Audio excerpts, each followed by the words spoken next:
जंगल की गहराइयों में एक समूह है जिसे अघोरी कहा जाता है। ये आपके सामान्य लोग नहीं हैं। वे अपने विचित्र और भयानक प्रथाओं के लिए कुख्यात हैं, जिसमें मानव मांस का सेवन भी शामिल है। लेकिन वे ऐसे घृणित कार्यों में क्यों लिप्त होते हैं? उन्हें ऐसे जघन्य कार्य करने के लिए क्या प्रेरित करता है? किंवदंती है कि अघोरी अपवित्रता के माध्यम से पवित्रता में विश्वास करते हैं। वे मानते हैं कि वर्जित और अपवित्र मानी जाने वाली चीजों को अपनाकर वे भौतिक दुनिया की सीमाओं को पार कर सकते हैं और आध्यात्मिक ज्ञान प्राप्त कर सकते हैं। अघोरी के लिए मानव मांस का सेवन दिव्य से जुड़ने और जन्म और मृत्यु के चक्र से मुक्त होने का एक तरीका है।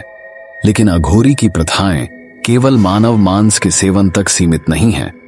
वे विभिन्न अनुष्ठानों और समारोहों में भी संलग्न होते हैं, जिसमें श्मशान घाट शामिल होते हैं, जहां वे मृतकों की राख के बीच ध्यान लगाते हैं और मानव खोपड़ी और हड्डियों के साथ अनुष्ठान करते हैं।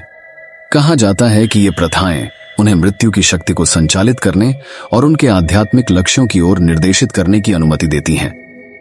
अघोरी समाज की वर्जनाओं और मानदंडों को तोड़कर छिपी हुई ऊर्जाओं और ब्रह्मांडीय शक्तियों को उपयोग करने की शक्ति में भी विश्वास करते हैं। मानव मांस का सेवन सामाजिक परंपराओं के खिलाफ अंतिम अवज्ञा का कार्य माना जाता है और ब्रह्मांड के रहस्यों की अंतर्दृष्टि प्राप्त करने और शक्ति प्राप्त करने का एक तरीका है। नहीं है, लेकिन अघोरी की प्रथाएं बिना परिणामों के नहीं हैं।